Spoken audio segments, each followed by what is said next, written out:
साथियों, आज हम अमेजन रेन फॉरेस्ट या अमेजन वर्षा वनों के बारे में बात करेंगे। पृथ्वी ग्रह के 7+1 महाद्वीपों में से चौथे नंबर का सबसे विशाल महाद्वीप है दक्षिण अमेरिका महाद्वीप।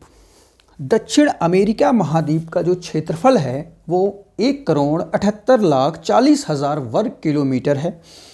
इसमें स्थित अमेजन बेसिन का क्षेत्रफल है 70 लाख वर्ग किलोमीटर एवं अमेजन बेसिन के अंदर जो अमेजन रेन फॉरेस्ट है उसका क्षेत्रफल है 60 लाख वर्ग किलोमीटर।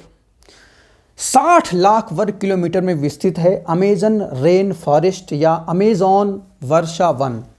अमेजॉन वर्षा वन 9 देशों में विस्तृत हैं। 9 देशों में अमेजन वर्षा वन विस्तृत हैं और ये जो वर्षा वन हैं ये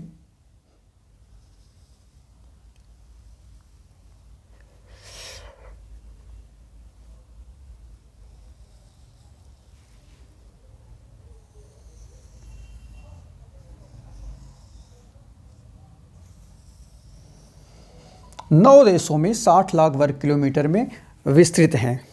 और ये वर्षा वन French Guiana, Suriname, Guyana, Venezuela, Colombia, Ecuador, Peru, Bolivia, Brazil 9 देशों में विस्तृत हैं। हालांकि फ्रेंच गुयाना फ्रांस का भाग है। अगर इसको देश मानते हैं तो ये 9 देशों में विस्तृत है। और इसकी विशालता का जो अमेजन रेन फॉरेस्ट है इसकी विशालता का अंदाज़ा इसी बात से लगाया जा सकता है कि इसमें अगर 2 भारत रख दें तो उसके बराबर ये विशाल है। तो जैसे भारत का क्षेत्रफल 32,87,263 वर्ग किलोमीटर है तो इसका 60 लाख है, तो आप लगभग 2 भारत यहाँ पे आप एडजस्ट कर सकते हैं, इतना विशाल है। इसके अतिरिक्त यहाँ पर 48 यूनाइटेड स्टेट्स के जो स्टेट्स हैं उनको इसमें रखा जा सकता है, इतने ये विशाल हैं। इस वर्षा वन अमेजन वर्षा वनों का 60% भाग ब्राज़ील में पड़ता है। ब्राज़ील में 60% भाग ब्राज़ील में पड़ेगा। पेरू में इसका 13% भाग पड़ेगा। 10% भाग पड़ेगा आपका कोलंबिया में। बाकी जो बचता है वो अन्य देशों में इसका भाग पड़ेगा। संपूर्ण संसार में जो वनों का प्रतिशत है वह 31% है, यानी कि 31% भाग में वन पाए जाते हैं। और अगर दक्षिण अमेरिका की बात करें तो दक्षिण अमेरिका के 48% भाग पर वन पाए जाते हैं और ब्राज़ील के 60% भाग पर वन पाए जाते हैं। ये जो अमेजन रेन फॉरेस्ट है यह पृथ्वी ग्रह का फेफड़ा बोला जाता है। क्यों? क्योंकि जितनी भी वायुमंडल में ऑक्सीजन है उसका लगभग 20% ऑक्सीजन ये निर्मुक्त करता है वायुमंडल में। तो इस कारण से इसको पृथ्वी ग्रह का फेफड़ा बोलते हैं। अन्य ऑक्सीजन जैसे कि बाकी जो ऑक्सीजन्स हैं वो महासागरों से आती हैं। जैसे 50% से ज़्यादा ऑक्सीजन महासागरों में जो उपस्थित फाइटोप्लैंक्टॉन्स हैं, प्लवक हैं, शैवाल हैं, डायटम्स हैं, इनके प्रकाश संश्लेषण के द्वारा ऑक्सीजन वायुमंडल में निर्मुक्त होती है। तो कहने का तात्पर्य यह है कि ओशन के द्वारा 50% से अधिक ऑक्सीजन ओशन के द्वारा, और एक ओशन में बैक्टीरिया पाया जाता है प्रोक्लोरोकोकस, जिसके द्वारा 20% ऑक्सीजन इस बैक्टीरिया के द्वारा प्राप्त होती है और 20% माना जाता है कि अमेज़न रेन फॉरेस्ट के द्वारा प्राप्त होती है। तो और अन्य बाकी जितने संपूर्ण वृक्ष हैं उनके द्वारा पाई जाती है। और ऑक्सीजन, जैसा कि आप जानते ही होंगे कि कार्बन डाइऑक्साइड और जल के संयोग से ऑक्सीजन बनता है, यानी कि कार्बन डाइऑक्साइड प्लस जल, जो वायुमंडलीय कार्बन डाइऑक्साइड है और जो जड़ों के द्वारा जो पानी है उसके संयोग से, और क्लोरोफिल और सनलाइट के द्वारा ये ग्लूकोज बनाते हैं, C6H12O6 प्लस 6O2। ये ऑक्सीजन वायुमंडल में मुक्त हो जाती है इस क्रिया के द्वारा। जैसा हम जानते हैं कि प्रारंभ से हमारे अर्थ पे ऑक्सीजन नहीं थी। सबसे पहला जो वायुमंडल बना था वो हाइड्रोजन और हीलियम का था। पृथ्वी का पहला जो वायुमंडल था वो हाइड्रोजन और हीलियम का था। ये 3.5 बिलियन वर्ष पहले की बात है। इसके बाद जो वायुमंडल बना वो बना कार्बन डाइऑक्साइड का वायुमंडल बना। उसके बाद ये भी मतलब 2.8 to 2.1 बिलियन वर्ष पहले बना, यानी कि 2.1 बिलियन। और उसके बाद नाइट्रोजन का वायुमंडल बना और अंत में ऑक्सीजन का वायुमंडल बना। ऑक्सीजन का वायुमंडल बनने के पीछे सबसे महत्वपूर्ण रीज़न क्या था? सबसे महत्वपूर्ण रीज़न ये था कि जो नील हरित शैवाल थे या साइनोबैक्टीरिया थे, जो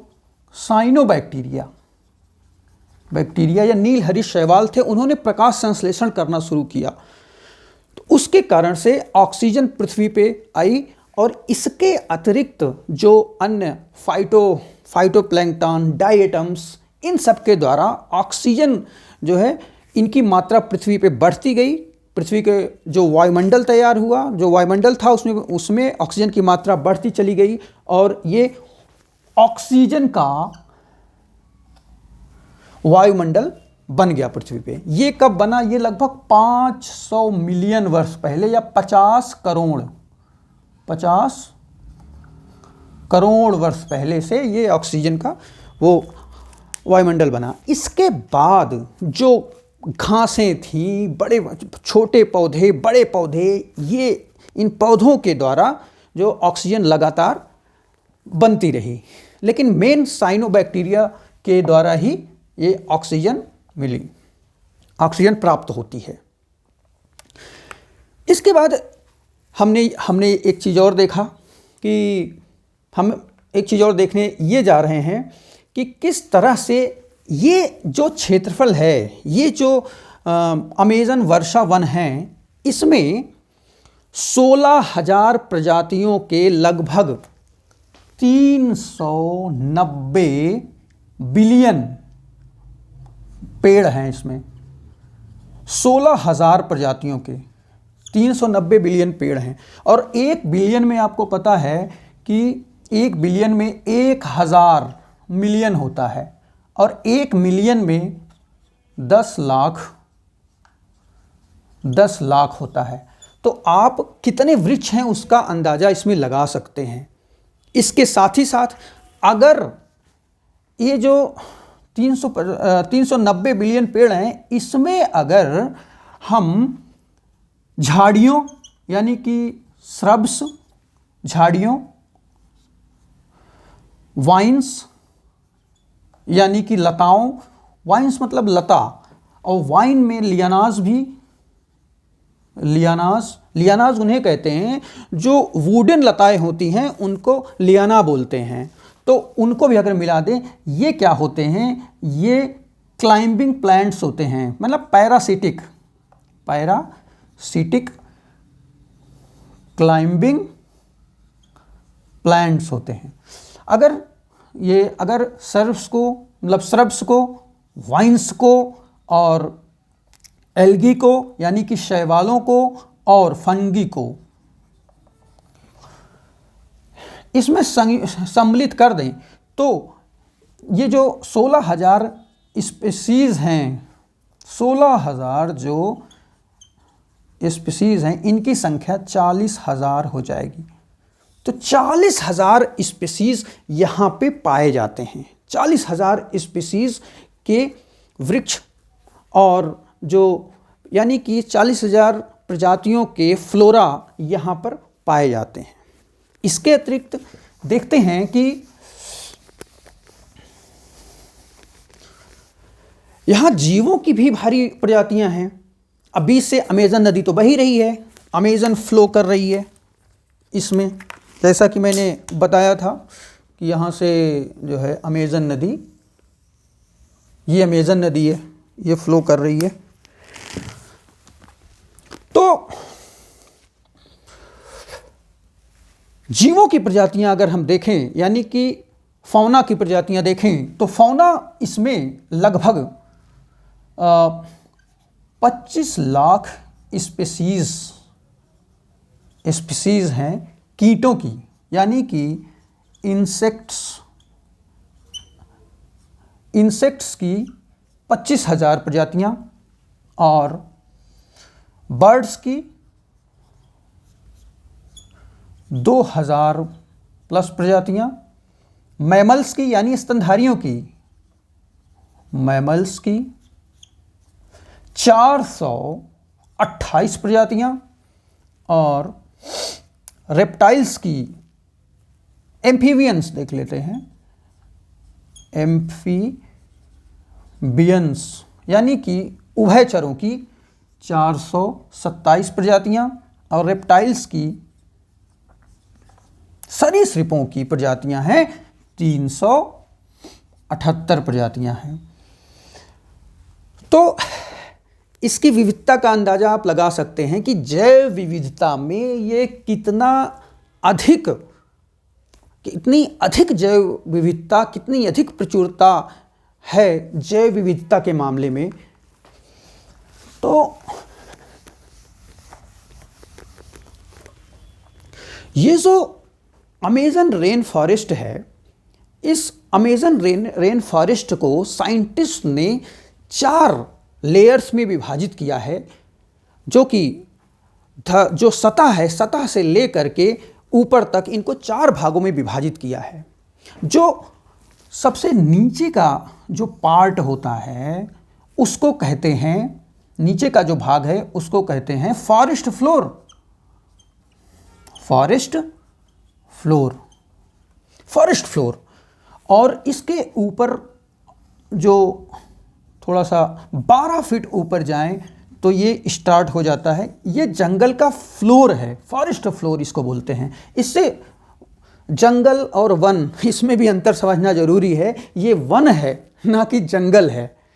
तो क्योंकि वन और जंगल में थोड़ा सा अंतर समझ लेते हैं कि मतलब फॉरेस्ट और जंगल, वन और जंगल।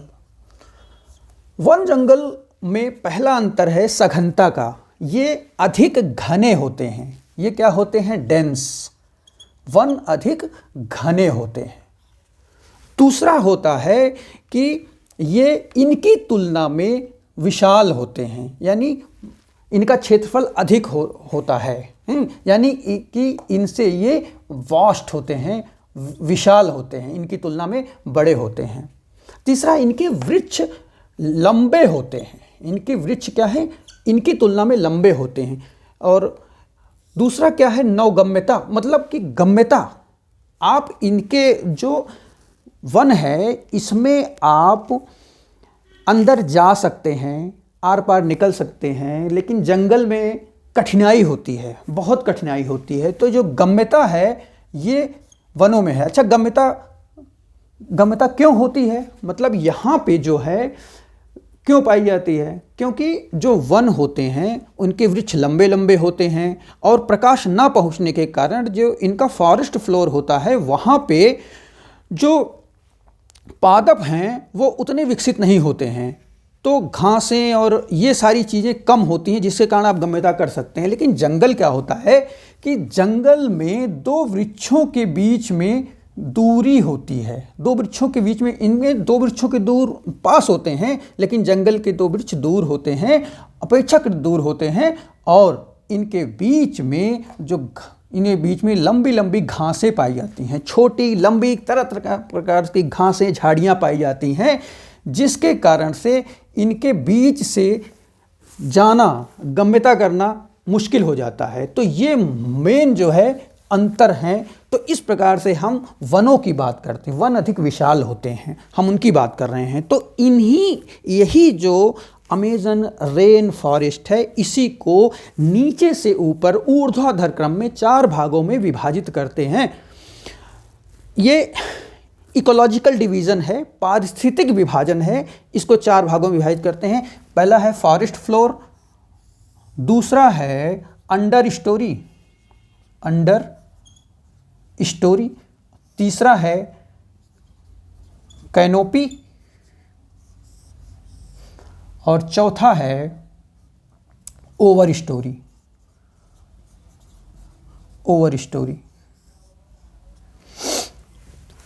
फॉरेस्ट फ्लोर का सबसे जो निचली फर्श होती है, जो सतह होती है, उसे फॉरेस्ट फ्लोर कहते हैं। ये जो फॉरेस्ट फ्लोर है, इस पे डिकम्पोजर्स या अपघटकों का साम्राज्य स्थापित रहता है।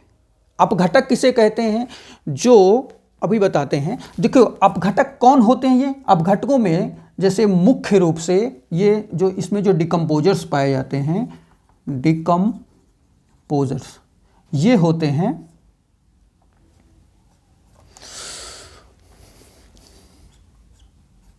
बैक्टीरिया और बैक्टीरिया, फंगी और कीट, इंसेक्ट। तो बैक्टीरिया, फंगी, इंसेक्ट, इन्हीं का फॉरेस्ट फ्लोर पे साम्राज्य होता है। जो जंगल की जो सतह होती है, उस पे गिरी हुई पत्तियों को, लकड़ियों को और मरे हुए जीवों को ये अपघटन करने का कार्य करते हैं, डिकम्पोज करने का कार्य करते हैं। ये क्या करते हैं कि इनको सड़ाते हैं, गलाते हैं, और इसके बाद पोषण चक्र को आगे बढ़ाने के लिए ये जो डिकम्पोजर्स हैं वो काम करते हैं। तो ये मेनली ये डिकम्पोजिशन या डिकम्पोजर जो इनका मेन काम है वो है सड़ाना, गलाना और इनको जो है पोषण चक्र को आगे बढ़ाना। इसी में से फंगी जो कवक होते हैं, फंगी की प्रजाति पाई जाती है फॉरेस्ट फ्लोर पे। 2 प्रजातियां फंगी की जो पाई जाती हैं, जैसे है कि स्कारलेट कप और वेल्ड लेडी। स्कारलेट कप और वेल्ड लेडी ये मशरूम की तरह दिखने वाली प्रजाति है, जो कि फंगी है। ये क्या, जैसे ही अमेज़न रेन फॉरेस्ट में घना अंधेरा छा जाता है, तो ये दोनों जो मशरूम हैं, ये बायोल्यूमिनेसेंट की प्रक्रिया होती है। इसमें कौन सी प्रक्रिया होती है?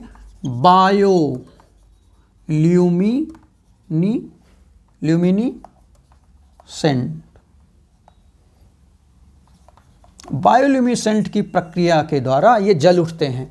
और पूरा जंगल, जैसे जंगल में पूरे जो पूरा वन है, उसमें जैसे पूरा दीप जल उठे हों चारों तरफ, और वो जगमगाने लगते हैं। पूरा जंगल जैसे जगमगाने लगता है और बहुत ही विहंगम दृश्य उपस्थित हो जाता है इन दोनों के कारण।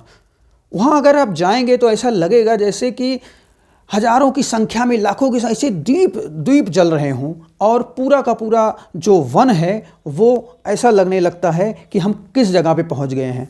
तो वो बायोल्यूमिनेसेंस की प्रक्रिया के द्वारा ये कार्य करते हैं। ठीक, इसमें जो जीव पाए जाते हैं, उसमें जो फॉरेस्ट फ्लोर है, इसमें कुछ ऐसे जीव पाए जाते हैं जो कि प्रमुखता से जाने जाते हैं, जैसे अससिन बग हुआ, अससिन बग।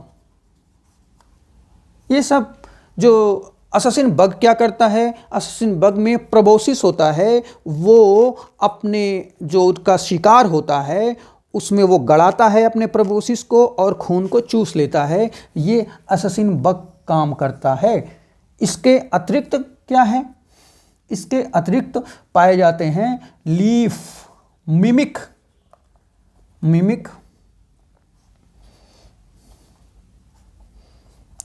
कैटिडिड्स, leaf mimic कैटिडिड्स।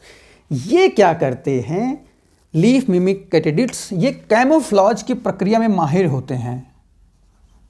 कैमोफ्लॉज, ये कैमोफ्लॉज करते हैं और पत्तियों की तरह ही अपना रंग बदलते हैं और शत्रुओं के ऊपर हमला करने की प्रक्रिया में इनको आसानी होती है और दूसरे शत्रुओं से बचने में भी इनको आसानी होती है। Leaf mimic katydids. इसी प्रकार से टाइटन बीटल पाए जाते हैं, टाइटन बीटल्स पाए जाते हैं। टाइटन बीटल्स क्या करते हैं, जो ये टाइटन बीटल्स एक तरह से गुबरीले होते हैं, लेकिन ये काफ़ी बड़े होते हैं। ये 6.6 इंच के आसपास, यानी हथेली पे आप इनको रख सकते हैं, इतने बड़े होते हैं। तो ये मुख्य जो है, इसके अतिरिक्त इसमें जो है इगुआना और जाइंट एंटीटर्स भी पाए जाते हैं। ये क्या करते हैं कि ये जो दीमक होते हैं और जो चींटियाँ होती हैं इनको खाते हैं, जो आपके जो इगुआनाज होते हैं। इगुआना ये रेप्टाइल है और इगुआना के अतिरिक्त जाइंट एंट ईटर, ये दोनों दीमक और चींटियों को खाते हैं। तो ये हो गया आपका फॉरेस्ट फ्लोर। और फॉरेस्ट फ्लोर जो के ऊपर 12 फीट ऊपर अंडर स्टोरी होती है। क्या होती है, अंडर स्टोरी 12 फीट ऊपर।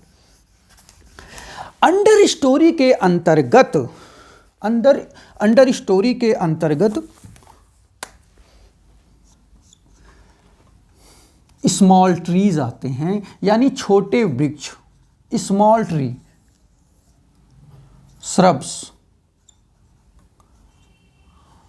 स्मॉल ट्रीज आते हैं, श्रब्स आते हैं और वाइन्स आते हैं। स्मॉल ट्रीज, श्रब्स, वाइन्स, यानी कि अंडर स्टोरी के अंतर्गत स्मॉल ट्री, श्रब और वाइन्स आते हैं। इसमें अंडर ट्री, जैसा कि फॉरेस्ट फ्लोर से 12 फीट ऊपर ये परत स्टार्ट होती है और इस परत में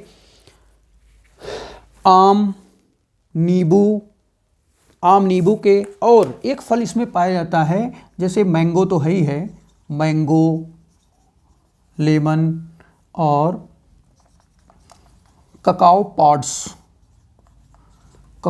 पॉड्स पाए जाते हैं। इनसे चॉकलेट बनती है। ये इस परत से ये चीज़ मिलती है। इसके अतिरिक्त जो इसमें जो जीव पाए जाते हैं इसमें अंडर स्टोरी में कौन कौन से होते हैं। अंडर स्टोरी में आपके जाइंट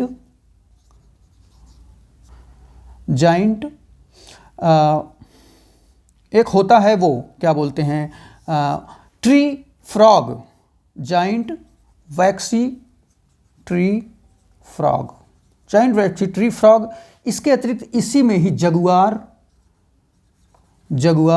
इसी में पाए जाते हैं। ये जो जगुआर 6 फीट इसकी लंबाई होती है। तैरने में ये बहुत ही माहिर होते हैं। और दूसरी बात ये है कि ये जो जगुआर होते हैं, ये इनके जो जबड़े होते हैं बहुत ज़्यादा मजबूत होते हैं, काफ़ी ये मस्कुलर होते हैं, स्ट्रांग होते हैं और ये तेंदुए जैसी प्रजाति से बिलोंग करते हैं। ये जगुआर इनके वृक्षों पे रहता है, वृक्षों पे चढ़ जाता है, वहाँ रहता है और शिकार करता है।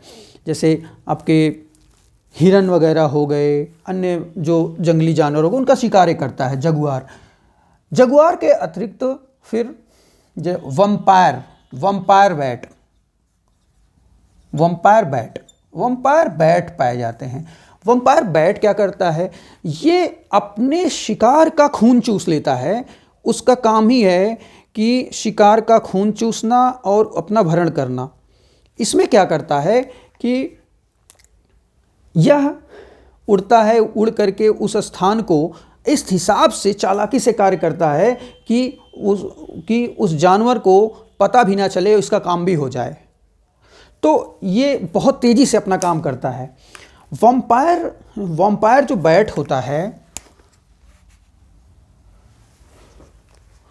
वम्पायर बैट कुशल होता है उड़ने में, कुछ वेव्स छोड़ता है, वेव्स से अपने शिकार का पता लगाता है और इस प्रकार से यह अपना कार्य समाप्त करता है। इसके अतिरिक्त अंडर स्टोरी में ही आर्माडिलो भी पाया जाता है, आर्माडिलो। ये तो इस तरह के जानवर, ये कवचधारी जीव होता है जो इसमें पाया जाता है। तो इस प्रकार से अंडर स्टोरी भी कितनी बायोडाइवर्सिटी से भरी हुई है। तो इसके ऊपर कैनोपी पाई जाती है, जो सबसे मोटी थिक लेयर होती है और प्रमुख परत होती है। इस जो अमेजन रेन फॉरेस्ट है, इसमें हम जो बता रहे हैं उसमें जैसे आपने देखा, ये तो आपका मतलब फॉरेस्ट फ्लोर हो गया, ये अंडर स्टोरी हो गई, ये आपकी कैनोपी हो गई। ये कैनोपी है। कैनोपी क्या होती है, जब हजारों लाखों वृक्ष एक साथ जुड़ करके और जुड़ते हैं तो ऊपर से देखने पे एक तरह का पूरा समुदाय दिखाई देता है, उसी को कैनोपी कहते हैं। कैनोपी थोड़ा सा मैं बताना चाहूँगा कि क्राउन और कैनोपी क्या होती है। क्राउन क्या होता है, एक वृक्ष है, एक वृक्ष की जो शाखाएं होती हैं और उनकी जो पत्तियां होती हैं, उनकी शाखाओं और पत्तियों से बना जो आवरण होता है वो क्राउन होता है। तो किसी वृक्ष के पत्तियों और शाखाओं से बने आवरण को क्राउन कहते हैं। कैनोपी क्या होती है, जब बहुत सारे पेड़ों के जो क्राउन्स हैं आपस में मिल जाते हैं तो उससे कैनोपी का निर्माण होता है। तो वही एक कैनोपी है। और कैनोपी दूर से ही जो है दिखाई दे, सेटेलाइट से अगर देखा जाता है तो ये कैनोपी ही दिखाई देती है, क्योंकि नीचे का जो भाग है वो नहीं दिखाई देता। वैसे भी वो अंधकार में रहता है और नमी जैसे वातावरण में रहता है। तो कैनोपी हो गई। कैनोपी में हर प्रकार के जो बंदर होते हैं, चाहे वो स्पाइडर मंकी हो, आउल मंकी हो, स्क्विरल मंकी हो और चाहे वो हाउलर मंकी हो, ये सब मंकी कैनोपी पे ही पाए जाते हैं। स्पाइडर मंकी जो होता है इसको उछल कूद कलाबाजियाँ करना बहुत पसंद होता है। जो आउल मंकी है इसको रात का समय बहुत ही प्यारा लगता है, रात में जैसे वो स्वर्ग में रह रहा है, ऐसी स्थिति रहती है। ये जो स्क्वेरल मंकी है यानी गिलहरी बंदर, स्क्विरल मंकी क्या करता है कि यह बहुत ही विनम्र स्वभाव का होता है और अपनी विनम्रता के लिए संपूर्ण संसार में प्रसिद्ध है ये स्क्वेरल मंकी। हाउलर मंकी क्या करता है, हाउलर मंकी की जो विशेषता है वह विशेषता ये है कि ये बहुत तेज आवाज़ निकालता है, जिसके द्वारा और जो अन्य जानवर उनको सतर्क भी करता है। तो ये हाउलर मंकी की विशेषता। इसके अतिरिक्त इसमें जो पक्षी पाए जाते हैं, जैसे आपका हो गया,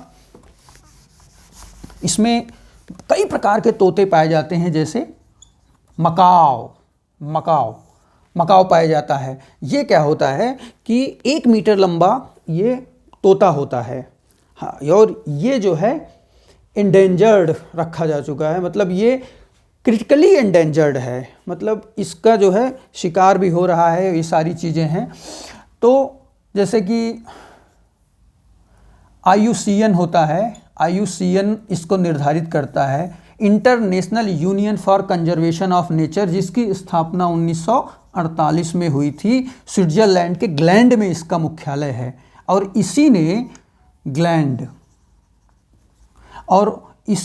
1946 1964 में रेड डाटा लिस्ट निकालना शुरू किया कि कौन सी जो फ्लोरा और फन्ना की प्रजातियां हैं वो खतरे में हैं या विलुप्त होने वाली हैं, उसके बारे में ये रेड डाटा लिस्ट निकालता है। तो इस प्रकार से ये मकाऊ जो है एक प्रकार का पैरट होता है और ये इंडेंजर्ड है। इसके अतिरिक्त इसमें इसी कैनोपी में ही पाए जाते हैं आपके लॉन्ग बिल्ड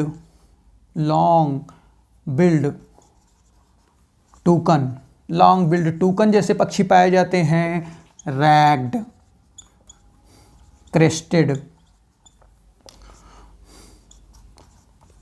हॉर्टिजिन, जैसे पक्षी पाए जाते हैं। और इसमें कीटों की हजारों लाखों प्रजातियां पाई जाती हैं कैनोपी में। यानी कि अगर जैव विविधता की बात की जाए तो सबसे अधिक जो जैव विविधता है वो कैनोपी में ही पाई जाती है।